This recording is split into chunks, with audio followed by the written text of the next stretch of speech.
إن الحمد لله نحمده ونستعينه ونستغفره ونؤمن به ونتوكل عليه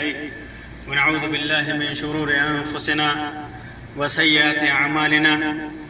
من يهده الله فلا مضل له ومن يضلل فلا هادي له. وأشهد أن لا إله إلا الله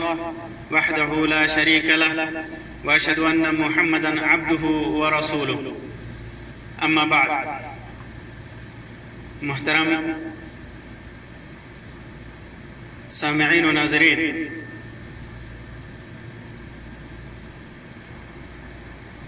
آج کی اس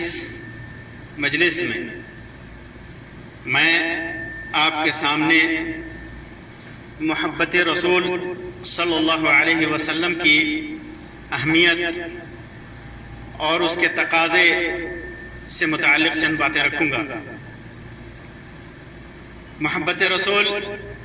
صلی اللہ علیہ وسلم کا مطلب ہوتا ہے ایک مومن کا دل اللہ کے رسول صلی اللہ علیہ وسلم کی طرف اس طرح مائل ہو کہ وہ دنیا کی ساری محبتوں سے اعلیٰ، ارفع اور اغلب، سب سے زیادہ، ساری محبتوں سے زیادہ، یہاں تک کہ آدمی کو اپنے نفس سے بھی زیادہ آپ سے محبت ہو، اور یہ محبت اسے ایسے اقوال، افعال کا مکلف کر دے جو اللہ اور اس کے رسول صلی اللہ علیہ وسلم کو راضی کر دے۔ چنانچہ محبت رسول صلی اللہ علیہ وسلم دل کے سب سے بہترین اعمال میں سے ایک ہے، اور وہ ایک ایسا اصول ہے جس پر ایمان کی تکمیل کا دار و مدار ہے۔ یعنی محبت رسول کے بغیر انسان کا ایمان، ایک مومن کا ایمان مکمل نہیں ہوتا۔ محبت رسول صلی اللہ علیہ وسلم کی اہمیت اور اس کا حکم اس بات سے اس کا اندازہ لگایا جا سکتا ہے کہ کیا ہے کہ ایک مسلمان پر اللہ رب العزت سے محبت کے ساتھ ساتھ اس کے رسول صلی اللہ علیہ وسلم سے محبت فرض ہے، کیونکہ اللہ کے رسول صلی اللہ علیہ وسلم کی محبت وہ عظیم وسیلہ ہے جس کے ذریعے ہم اللہ رب العزت کی عبادت کرتے ہیں، وسیلہ ہے جس کے ذریعے ہم اللہ رب العزت کی عبادت کرتے ہیں، اور ایک ایسی قربت ہے جس کے ذریعے اللہ رب العزت کا تقرب حاصل کیا جاتا ہے۔ نیز رسول اکرم صلی اللہ علیہ وسلم سے محبت دین کے اصول میں سے ایک اصل ہے اور ایمان کے تقاضوں میں سے ایک تقاضا ہے۔ محبت رسول صلی اللہ علیہ وسلم کی اہمیت کا پتہ اس سے بھی چلتا ہے کہ جو آدمی آپ سے سچی محبت کرتا ہے وہ آپ کے ساتھ جنت میں جائے گا۔ جو بھی آپ سے محبت کرتا ہے وہ جنت میں جائے گا۔ انس بن مالک رضی اللہ تعالیٰ عنہ سے مروی ہے کہ ایک آدمی اللہ کے رسول صلی اللہ علیہ وسلم کے پاس آیا اور پوچھا کہ اے اللہ کے رسول صلی اللہ علیہ وسلم، قیامت کب ہوگی؟ تو آپ صلی اللہ علیہ وسلم نے پوچھا تم نے قیامت کے لیے تیاری کیا کی؟ تو انہوں نے کہا کہ کچھ بھی نہیں، کچھ تیاری نہیں کی سوا اس کے کہ میں اللہ اور اس کے رسول صلی اللہ علیہ وسلم سے محبت رکھتا ہوں۔ تو آپ صلی اللہ علیہ وسلم نے فرمایا انت مع من احببت، تمہارا حشر بھی انہی کے ساتھ ہوگا جن سے تمہیں محبت ہے، جن سے تم محبت کرتے ہو۔ امام بخاری نے اس کو روایت کیا ہے۔ یہاں اس بات کی صراحت بھی ضروری ہے کہ اللہ کے رسول صلی اللہ علیہ وسلم، اللہ اور اس کے رسول صلی اللہ علیہ وسلم سے صرف محبت کرنا ہی کافی نہیں ہے کہ انسان کہے کہ مجھے آپ سے محبت ہے یا محبت کرے، بلکہ وہ محبت ہر چیز کی محبت سے زیادہ اعلیٰ ہو، ارفع ہو، بلند ہو، بہتر ہو، ہر چیز سے۔ اللہ تعالیٰ فرماتا ہے النبی اولا بالمؤمنین من انفسہم، نبی مومنوں پر خود ان سے بھی زیادہ حق رکھنے والے ہیں۔ تو جس نبی کا حق ہمارے اوپر سب سے زیادہ ہے، ہمارے نفس سے بھی زیادہ ہے، تو ظاہر سے بات ہے کہ ان کی محبت بھی ہمارے نفس سے زیادہ ہونا چاہیے۔ ایک دوسری جگہ اللہ تبارک و تعالیٰ ارشاد فرماتا ہے قل ان کان آباؤکم وابناؤکم واخوانکم وازواجکم وعشیرتکم واموال اقترفتموها وتجارة تخشون كسادها ومساكن ترضونها احب اليكم من الله ورسوله وجهاد في سبيله فتربصوا حتى يأتي الله بأمره والله لا يهدي القوم الفاسقين۔ آپ کہہ دیجئے کہ اگر تمہارے باپ اور تمہارے بیٹے، تمہارے بھائی، تمہاری بیویاں، تمہارے خاندان اور تمہارے کمائے ہوئے مال اور وہ تجارت جس کے اندر نقصان یا جس کی کمی سے تم ڈرتے ہو اور وہ حویلیاں جنہیں تم پسند کرتے ہو، اگر یہ تمہیں اللہ اور اس کے رسول سے اور اس کی راہ میں جہاد سے بھی زیادہ عزیز ہیں تو تم انتظار کرو کہ اللہ تعالیٰ اپنا عذاب لے آئے، اور اللہ تعالیٰ فاسقوں کو ہدایت نہیں دیتا۔ معلوم کیا ہوا کہ ان ساری چیزوں سے جس کا بیان ہوا اللہ کے رسول صلی اللہ علیہ وسلم کی محبت اور اللہ تبارک و تعالیٰ کی محبت ہونی چاہیے۔ یہاں پر اللہ تعالیٰ نے کسی بھی دوسری چیز کی محبت اور رسول اکرم صلی اللہ علیہ وسلم کی محبت سے، یہاں پر اللہ تعالیٰ نے کسی بھی دوسری چیز کی محبت اللہ اور اس کے رسول صلی اللہ علیہ وسلم کی محبت سے زیادہ ہونے پر وعید سنائی ہے، اور وعید واجب کے ترک اور حرام کام کے ارتکاب پر ہی لازم آتی ہے۔ کوئی بھی وعید اللہ تعالیٰ جب سناتا ہے تو اس کا مطلب کسی کام پر تو وہ کام وہ ایسا کر رہا ہے جس پر اللہ تبارک و تعالیٰ نے وعید حرام، جس کو اللہ تبارک و تعالیٰ نے حرام کر رکھا ہے اور وہ ایک واجب کا ترک کر رکھا ہے۔ انس رضی اللہ تعالیٰ عنہ سے مروی ہے کہ اللہ کے رسول صلی اللہ علیہ وسلم نے ارشاد فرمایا لا يؤمن احدكم حتى اكون احب اليه من ولده ووالده والناس اجمعين۔ امام بخاری اور مسلم نے اس کو روایت کیا ہے اپنی صحیح کے اندر کہ تم میں سے کوئی شخص اس وقت تک مومن نہیں ہو سکتا جب تک میں اس کے نزدیک اس کی دولت، اس کی اولاد اور تمام لوگوں سے زیادہ محبوب نہ ہو جاؤں۔ عبداللہ ابن حشام سے مروی ہے کہ ہم لوگ فرماتے ہیں کہ ہم اللہ کے رسول صلی اللہ علیہ وسلم کے ساتھ تھے اور آپ عمر ابن خطاب رضی اللہ تعالیٰ عنہ کا ہاتھ پکڑے ہوئے تھے۔ عمر رضی اللہ تعالیٰ عنہ نے کہا کہ اللہ کے رسول صلی اللہ علیہ وسلم آپ میری نفس کو چھوڑ کر، میری جان کو چھوڑ کر ہر چیز سے زیادہ محبوب ہیں، ہر چیز سے زیادہ پیارے ہیں۔ تو اللہ کے رسول صلی اللہ علیہ وسلم نے فرمایا نہیں اے عمر، اس ذات کی قسم جس کے ہاتھ میں میری جان ہے، یہاں تک کہ میں تمہارے نزدیک تمہارے نفس سے بھی زیادہ محبوب نہ ہو جاؤں۔ تو عمر رضی اللہ تعالیٰ عنہ نے کہا اب اللہ کی قسم آپ میرے نزدیک میرے نفس سے بھی زیادہ محبوب ہیں۔ تو آپ صلی اللہ علیہ وسلم نے فرمایا ہاں اب تم صحیح معنوں میں یا صحیح حقیقی مومن ہوئے عمر۔ امام بخاری نے اس کو روایت کیا ہے۔ معلوم کیا ہوا کہ آپ صلی اللہ علیہ وسلم کی محبت ہر چیز سے زیادہ ہو تبھی وہ محبت پوری ہوگی۔ اسی طرح محبت کا مقصد کیا ہے؟ محبت رسول کا مقصد کیا ہے؟ محبت کا مقصد، محبت رسول کا مقصد اور اس کے غایہ اللہ رب العزت کا تقرب اور ایمان کی تکمیل ہے۔ اس کا مقصد بھی اللہ رب العزت کا تقرب، اللہ کی قربت حاصل کرنا اور ایمان کو مکمل کرنا ہے، جس پر دنیا اور آخرت کی کامیابی اور سعادت موقوف ہے۔ ایک اور سوال پیدا ہوتا ہے کہ اللہ کے رسول صلی اللہ علیہ وسلم سے سب سے زیادہ محبت کرنے والا کون ہوتا ہے؟ کون ہے اللہ کے رسول صلی اللہ علیہ وسلم سے سب سے زیادہ محبت کرنے والا؟ تو یوں تو سارے صحابہ کرام رضوان اللہ علیہم اجمعین اللہ کے رسول صلی اللہ علیہ وسلم سے بے انتہا محبت کرتے تھے۔ ان میں بھی خاص طور سے ابو بکر، عمر، عثمان، علی اور دیگر صحابہ کرام ہر ایک ان میں سے ہمیشہ آپ پر جانثار ہونے کو تیار رہتا۔ جو ایمان میں جتنا مضبوط تھا اللہ کے رسول صلی اللہ علیہ وسلم سے اس کی محبت اتنی ہی گہری تھی۔ اللہ کے رسول صلی اللہ علیہ وسلم کے پاؤں میں ایک کانٹا بھی چبھ جائے ان کو گوارا نہ تھا، اور آپ صلی اللہ علیہ وسلم کی سنت سے اس قدر محبت تھی کہ ان کا ہر قدم اسی جانب ہوتا تھا۔ اگر ان کو معلوم ہوتا کہ کسی نے سنت کے خلاف کوئی عمل کیا ہے تو بلا کسی لومت لائم کے، بلا کسی کی ملامت کے ڈر کے اس کا رد کرتے۔ سیرت اور احادیث کی کتابیں ان کی محبت رسول کے جذبے کے بیان سے بھری پڑی ہے۔ اگر ان کو بیان کیا جائے تو ایک پورا دن کیا کئی دن نکل جائیں۔ ان کے علاوہ دنیا کے تمام مسلمان جو حقیقی معنوں میں عقیدہ اور عمل کے اعتبار سے کامل اور مضبوط ہیں،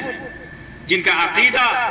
مضبوط ہے، جن کا عقیدہ قرآن و سنت کے مطابق ہے، جن کا عقیدہ بدعت و خرافات کے خلاف ہے، اور آپ صلی اللہ علیہ وسلم کی سنتوں سے وہ بے انتہا محبت کرتے ہیں، حالانکہ وہ سب حقیقی معنوں میں اللہ کے رسول صلی اللہ علیہ وسلم سے محبت کرنے والے ہیں، حالانکہ ان میں سے بہت سارے صرف دعویٰ محبت میں مضبوط ہیں۔ بہت سارے لوگ صرف دعویٰ کرتے ہیں، اور دعویٰ اتنا مضبوط ہوتا ہے کہ لگتا ہے کہ ان سے زیادہ محبت کرنے والا کوئی نہیں ہے، لیکن عقیدہ و عمل میں وہ بھٹکے ہوئے ہیں۔ اور جیسا کہ معلوم ہے کہ حقیقی محبت کا دعویٰ انہی کا کامل اور صحیح ہے جو عقیدہ اور عمل میں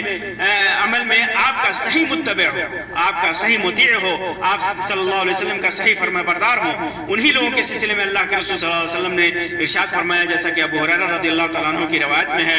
کہ اللہ کے رسول صلی اللہ علیہ وسلم نے ارشاد فرمایا کہ من اشد امتی لی حبا ناس یکونون بعدی یود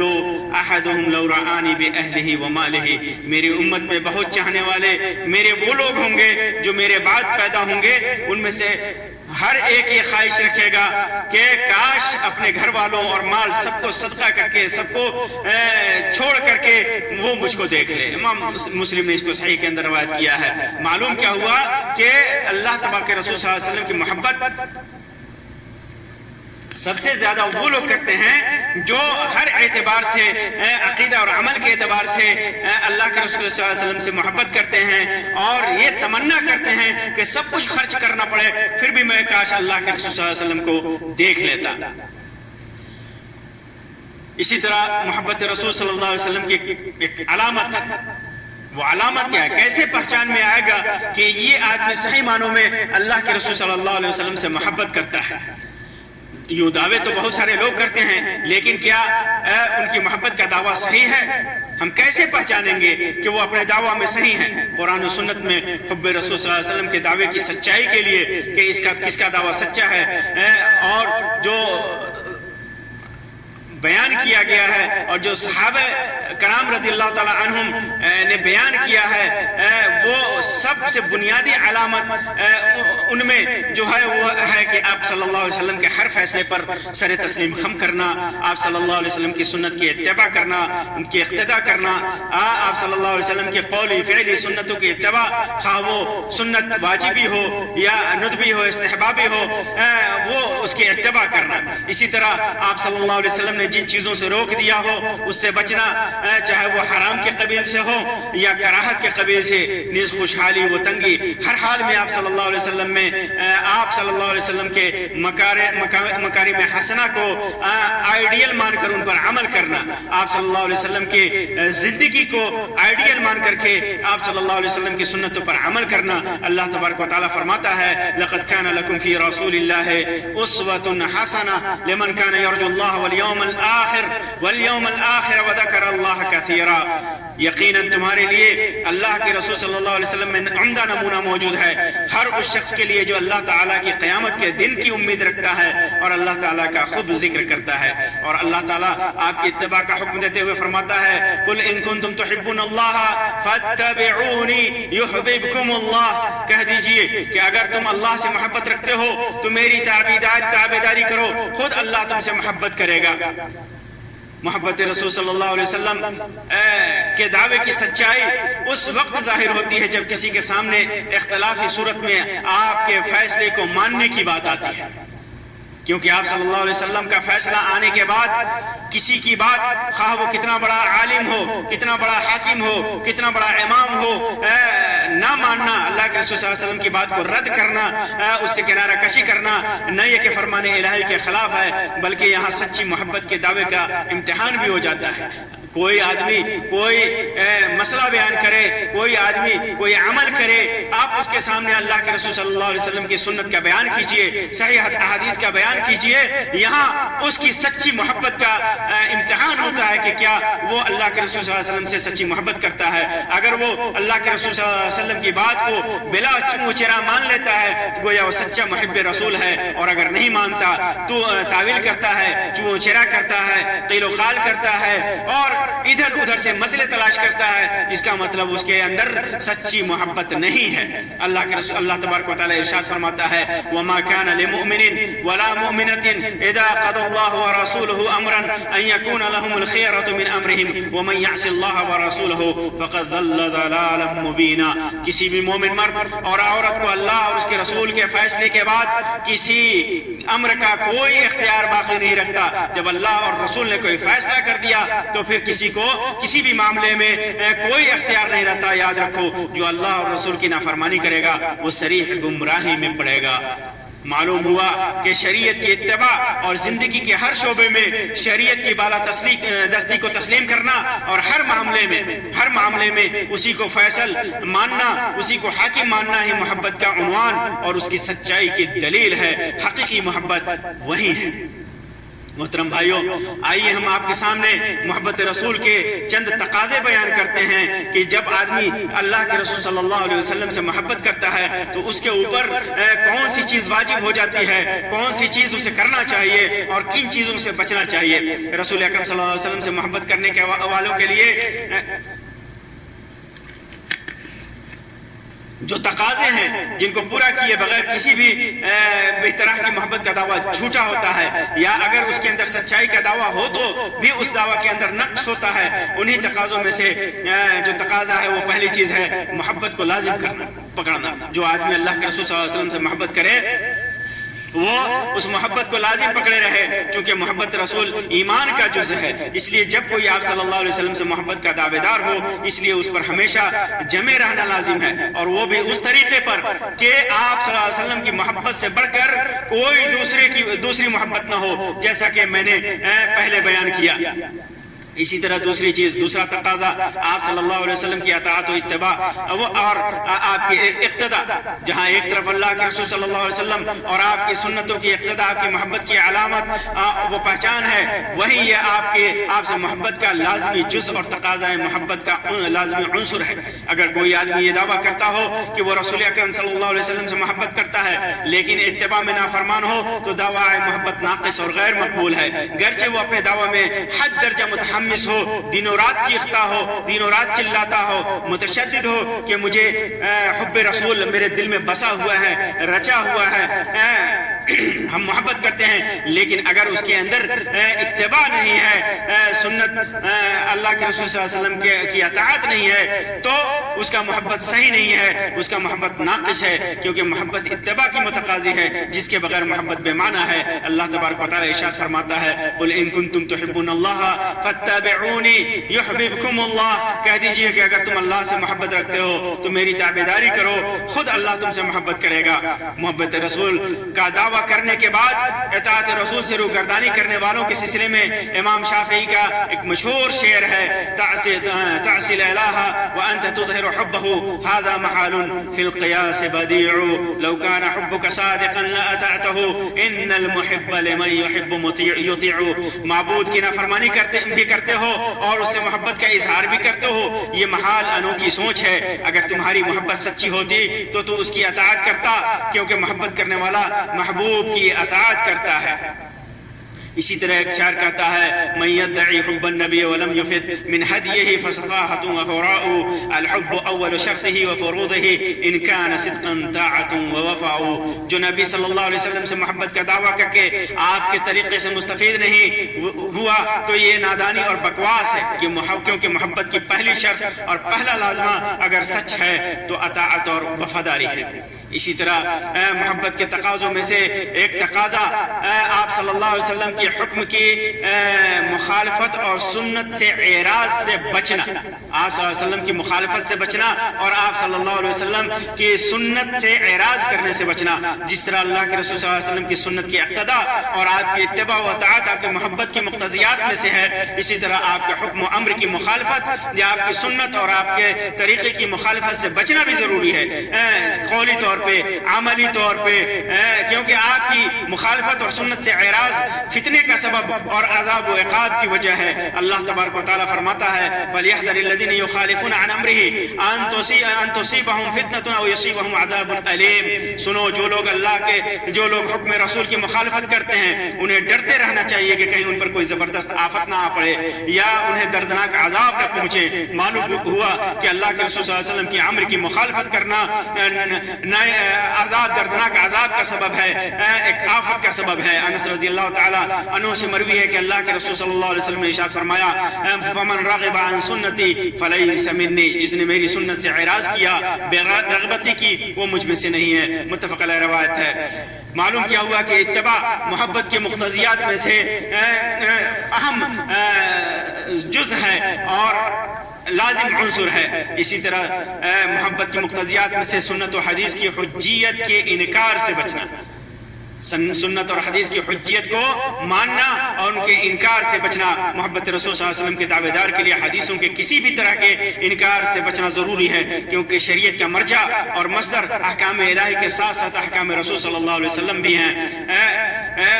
اس لیے کہ نبی صلی اللہ علیہ وسلم کے بیان کردہ احکام دراصل اللہ رب العزت کی طرف سے نازل کردہ احکام ہے۔ اللہ تبارک و تعالیٰ ارشاد فرماتا ہے وَمَا يَنْطِقُ عَنِ الْهَوَىٰ إِنْ هُوَ إِلَّا وَحْيٌ يُوحَىٰ، اور وہ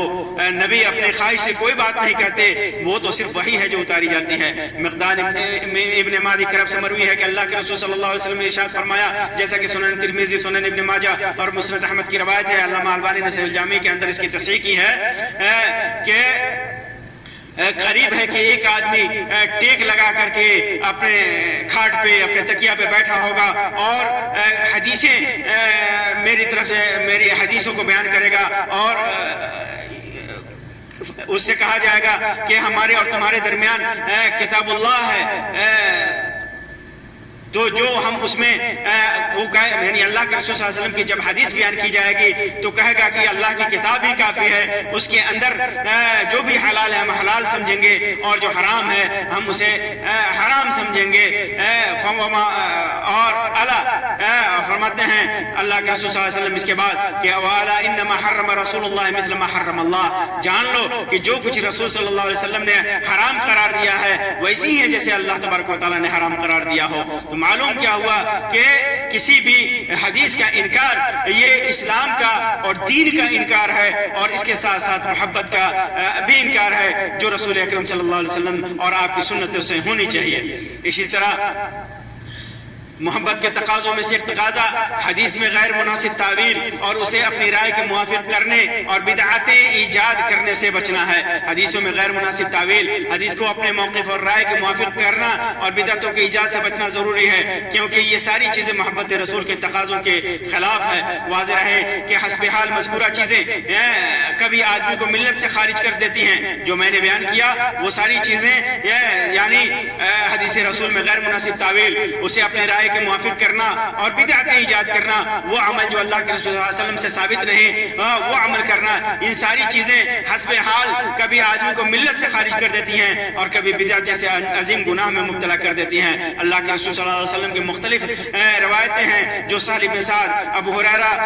اور انس بن مالک، عبداللہ بن مسعود رضی اللہ تعالی عنہم سے مروی ہے، وہ روایت بخاری اور مسلم کی روایتوں میں سے ہے کہ اللہ کے رسول صلی اللہ علیہ وسلم فرمائے کہ قیامت کے دن میں حوض کوثر پر لوگوں کو پانی پلا رہا ہوں گا، اپنی امت کو پانی پلا رہا ہوں گا، کچھ لوگ آئیں گے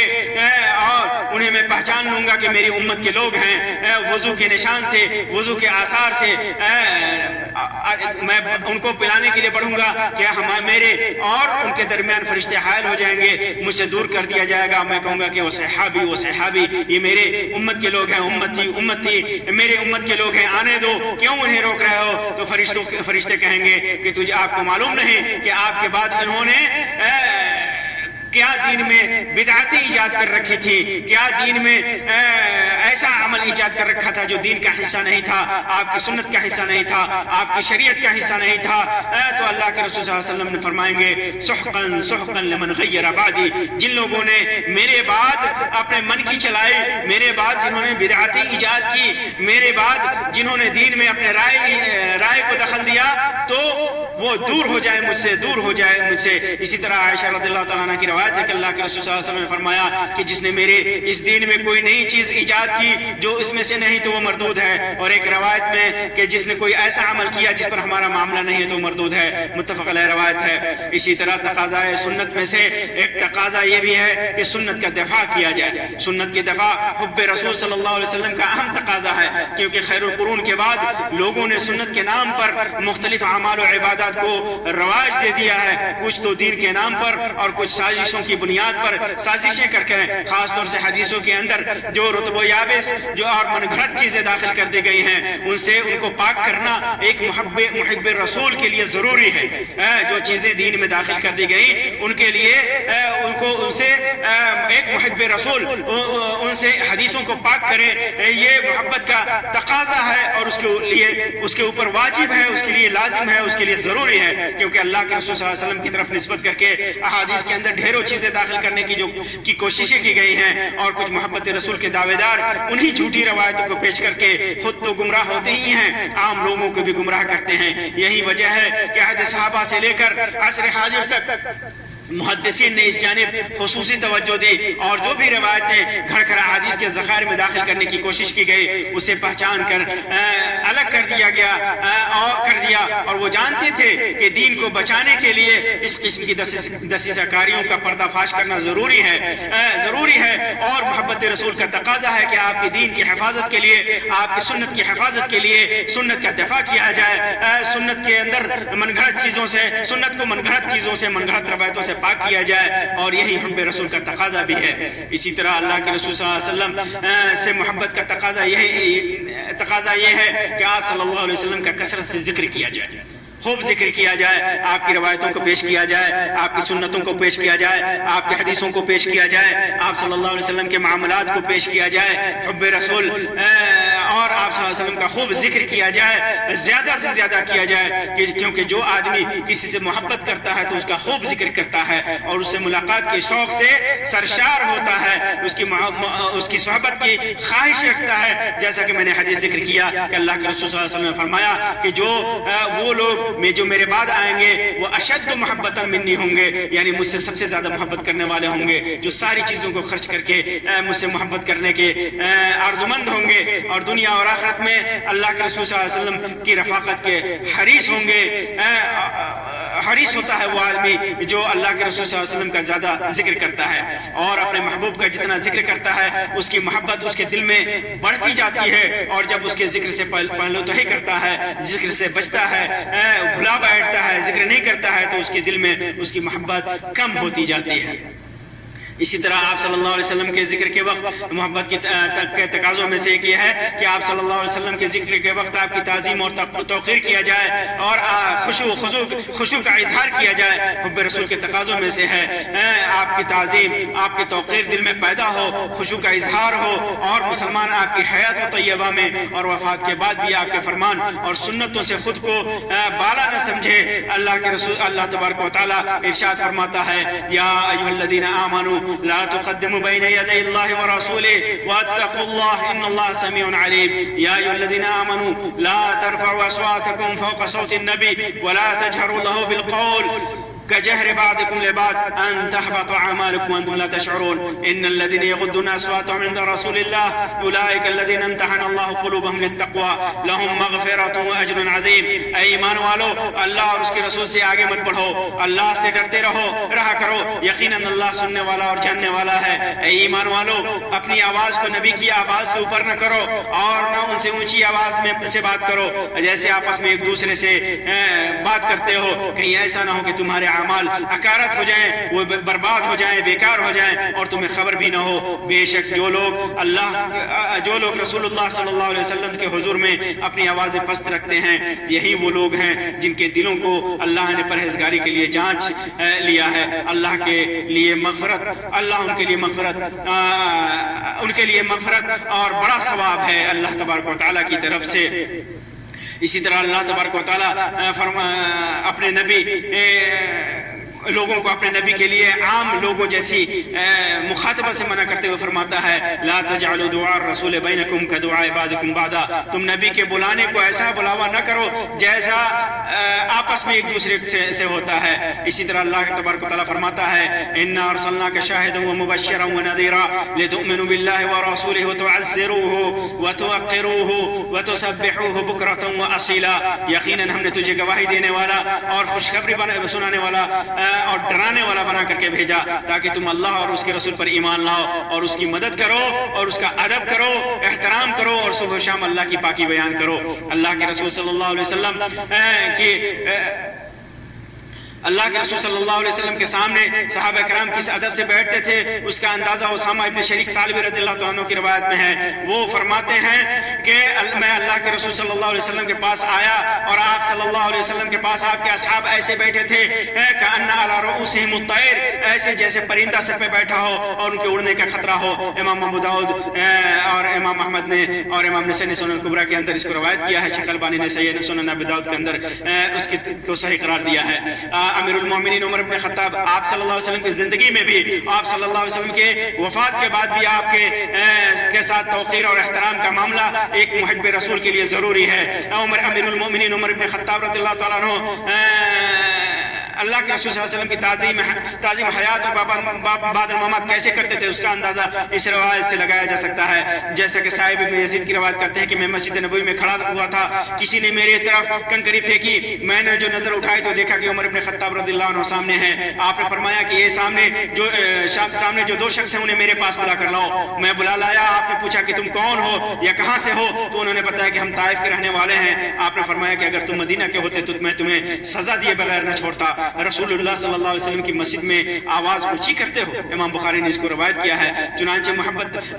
تعظیم اور محبت کا تقاضا ہے کہ جب بھی آپ صلی اللہ علیہ وسلم کا نام لینا ہو صرف محمد یا احمد کر کے نہ پکارا جائے بلکہ کہا جائے، بلکہ اس کے ساتھ اللہ کے رسول، اللہ کے نبی جیسے صفات کے ساتھ ذکر کیا جائے اور اس کے بعد درود و سلام کے کم سے کم مختصر الفاظ صلی اللہ علیہ وسلم ضرور پڑھا جائے۔ اور اسی طرح آپ صلی اللہ علیہ وسلم کی حدیث کا ذکر ہو تو اس حدیث کے ساتھ بھی تعظیم اور محبت کا معاملہ کیا جائے، اسے تسلیم کیا جائے اور آپ صلی اللہ علیہ وسلم کے قول کے سامنے کسی دوسرے کا قول پیش نہ کیا جائے، یہی محبت کا تقاضا ہے۔ اسی طرح محبت کے تقاضوں میں سے یہ تقاضا یہ بھی ہے کہ اللہ کے رسول صلی اللہ علیہ وسلم نے جن سے محبت کی ان سے محبت کیا جائے، جو بھی اہل بیت میں سے ہو، مہاجرین و انصار ہو اور دیگر صحابہ کرام رضی اللہ عنہم، اور ان کے علاوہ جن لوگوں سے محبت کی، یہ حب رسول کا تقاضا ہے کہ ان سے بھی محبت کیا جائے۔ چنانچہ ان صحابہ کا ذکر خیر کرنا، ان کے مناقب و محاسن کو بیان کرنا، ان کے ذکر پر ان کی تعظیم کرنا، ان کا دفاع کرنا، ان کے لیے دعائیں کرنا، ان کے آپسی اختلاف میں سکوت اختیار کرنا وغیرہ حب رسول کے تقاضوں میں سے ہے۔ ابو سعید خدری رضی اللہ تعالیٰ عنہ کی روایت ہے، جیسا کہ متفق علیہ صحیح بخاری مسلم کی روایت ہے کہ اللہ کے رسول صلی اللہ علیہ وسلم نے ارشاد فرمایا میرے اصحاب کو برا بھلا مت کہو، اگر کوئی شخص احد پہاڑ کے برابر بھی سونا اللہ کی راہ میں خرچ کر ڈالے تو ان کے ایک مد غلہ خرچ کرنے کے برابر بھی نہیں ہو سکتا، اور نہ بلکہ ان کے آدھے مد کے برابر خرچ کرنے کے برابر ہو سکتا ہے۔ اسی طرح جن لوگوں سے بغض کیا ہے اللہ کے رسول صلی اللہ علیہ وسلم نے، جن لوگوں سے نفرت کیا ہے ان سے نفرت کرنا بھی یہ محبت کے حب رسول کا تقاضا ہے۔ آپ کی سننا جیسے آپ صلی اللہ علیہ وسلم جیسے کسی نے آپ کے عہد میں کسی نے آپ سے نفرت کیا ہو، آپ سے بغض کیا ہو، یا آپ کے بعد جیسے آپ کو تکلیف دینے والا، آپ سے عداوت کرنے والا کا اظہار کرنے والا، آپ کی سنتوں کا مخالف ہو، آپ کی سنتوں کے خلاف بولنے والا، آپ کی لائی ہوئی شریعت میں نئی چیزیں ایجاد کرنے والا وغیرہ وغیرہ، اللہ تعالیٰ ارشاد فرماتا ہے لا تجد قوما يؤمنون بالله واليوم الآخر يوادون من حاد الله ورسوله ولو كانوا آباءهم آباءهم او ابناءهم او اخوانهم او عشیرتهم، اللہ تعالیٰ پر اور قیامت کے دن پر ایمان رکھنے والوں کو جنہوں نے اللہ اور اس کے رسول کی مخالفت کی، رکھنے والوں کو جنہوں نے اللہ اور اس کے رسول کی مخالفت کی، ان سے دوستی رکھتے ہوئے دوستی رکھتے ہوئے نہیں پائیں گے، اگرچہ ان کے باپ دادا یا بیٹی یا ان کے بھائی یا ان کا خاندان ہو۔ اگر یہ لوگ اللہ سے نفرت کرتے ہیں، اللہ سے محبت، اللہ اور اس کے رسول سے محبت نہیں کرتے، تو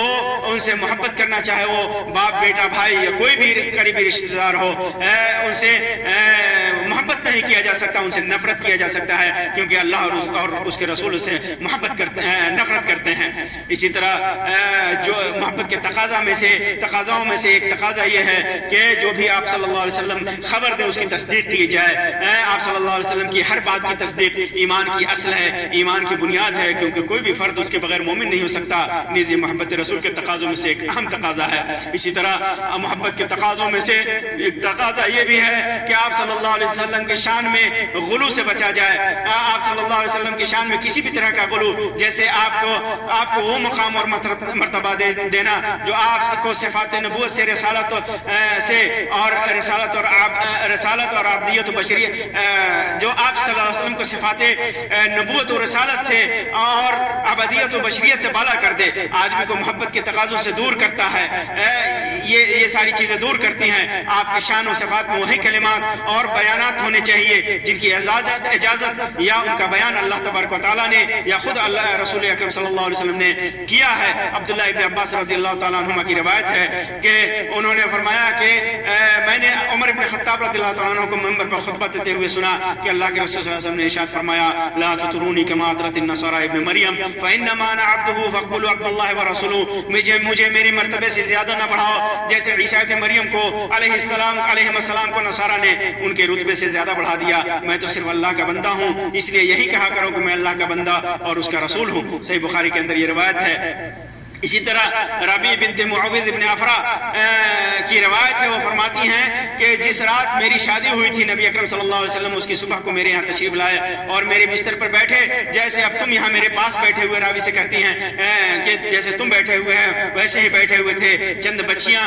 دف بجا رہی تھیں اور اشعار پڑھ رہی تھیں جن میں ان کے خاندان والوں کا ذکر تھا جو بدر کی لڑائی میں شہید ہو گئے تھے۔ انہی میں سے ایک لڑکی نے یہ مصرع بھی پڑھا وفینا نبی یعلم ما فی غد، ہم میں نبی کریم صلی اللہ علیہ وسلم ہیں جو کل ہونے والی بات کو جانتے ہیں۔ تو آپ صلی اللہ علیہ وسلم نے فرمایا لا تقولی ھذا وقولی ما كنت تقولین، یہ نہ پڑھو بلکہ جو پہلے پڑھ رہی تھی وہی پڑھو، یعنی یہ مت کہو کہ میں کل کی باتیں جانتا ہوں۔ اور ابن ماجہ کی روایت میں ہے اما ھذا فلا تقولوا ما يعلم ما في غد الا اللہ، یہ مت کہو، یہ جملہ مت کہو کہ میں کل کی باتیں جانتا ہوں،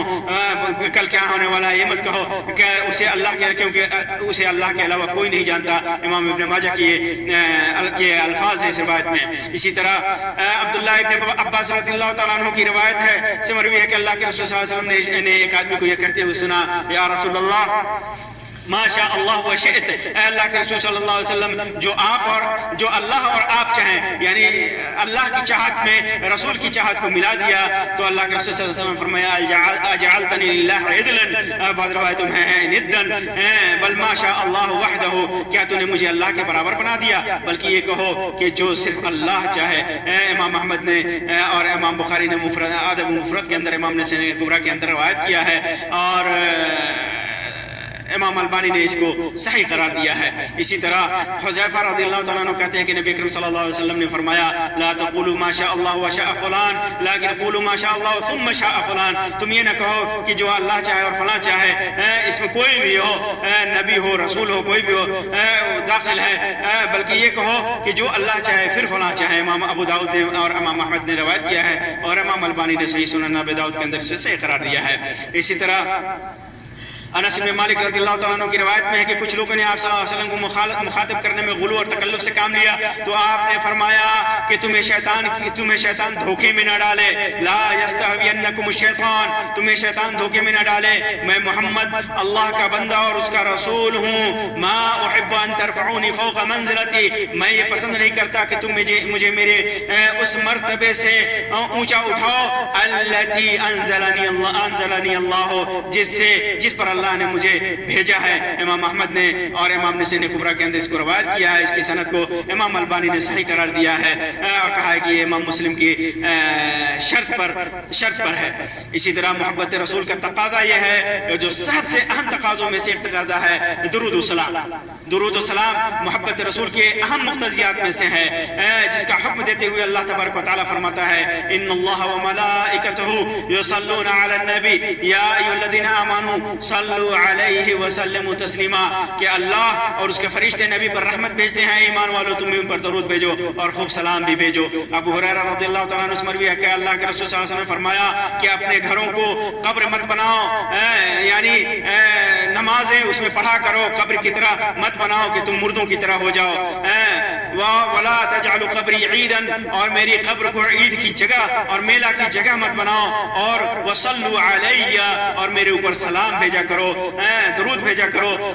فَإِنَّ صَلَاتَكُمْ تَبْلُغُنِي حَيْثُ كُنتُمْ، کیونکہ جو بھی تم جہاں بھی رہو گے تمہارا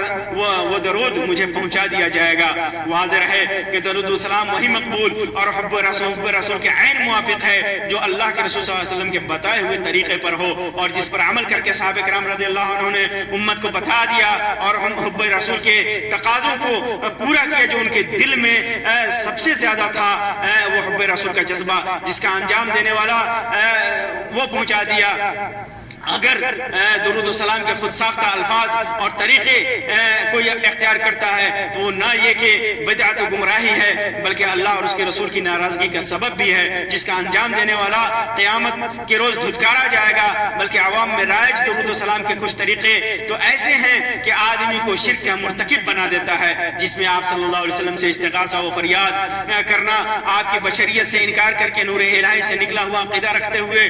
رکھنا، آپ کی ہر مجلس میں حاضری کا عقیدہ رکھنا اور آپ کو ایسی صفات سے متصف کرنا جو صرف اللہ کے لیے خاص ہے، یہ سارے عقائد لے کر کے اگر کوئی آدمی اس قسم کے درود سلام ایجاد کرتا ہے اور وہ اس طریقے پہ پڑھتا ہے تو انسان کو گمراہی کا سبب ہے اور حب رسول کے تقاضے کے خلاف ہے۔ اس سے محبت رسول نہیں ثابت ہوتی، محبت رسول ثابت ہوتی ہے کہ انسان انہی الفاظ انہی طریقوں سے اللہ کے رسول صلی اللہ علیہ وسلم کے اوپر درود و سلام بھیجے جس کی تعلیم خود اللہ کے رسول صلی اللہ علیہ وسلم نے دی ہے۔ اسی طرح محبت کے تقاضوں میں سے ایک تقاضا یہ ہے کہ آپ صلی اللہ علیہ وسلم کی نصرت کی جائے، آپ صلی اللہ علیہ وسلم کی لائی ہوئی شریعت کی دعوت کی نصرت کی جائے، اس کو مدد کی جائے اور اس کا دفاع کیا جائے۔ اللہ جائے اسی طرح جیسے حدیث کے دفاع میں نے ذکر کیا، آپ کی لائی ہوئی شریعت اور اس کے عقیدے جو دعوت لے کر آپ اس دنیا میں آئے وہ توحید کی دعوت تھی، اللہ کے رسول صلی اللہ علیہ وسلم جو دعوت لے کر کے آئے وہ توحید کی دعوت تھی۔ اس دعوت کی حسب استطاعت مال و جان کے ذریعے مدد و نصرت اور اس کی دعوت اس کو لوگوں تک پہنچانا، اس کی طرف سے دفاع محبت رسول کی علامت اور اس کے مقتضیات میں سے ہے، جس کے لیے دعوت و ارشاد، تعلیم و تربیت، جہاد و ہجرت یا جو بھی طریقہ ہو اختیار کیا جا سکتا ہے۔ یہ محبت رسول کی اہمیت اور اس کے مقام و مرتبہ اور اس کے تقاضوں کے سلسلے میں چند باتیں تھیں۔ اللہ رب العزت ہمارے دلوں میں اپنی محبت کے ساتھ ساتھ اپنے رسول کی محبت جان مال اور اولاد اور ہر چیز سے زیادہ پیدا کر دے۔ آمین یا رب العالمین۔ وآخر دعوانا ان الحمدللہ رب العالمین وصلی اللہ علی خیر خلقہ وسلم۔ والسلام علیکم ورحمۃ اللہ وبرکاتہ۔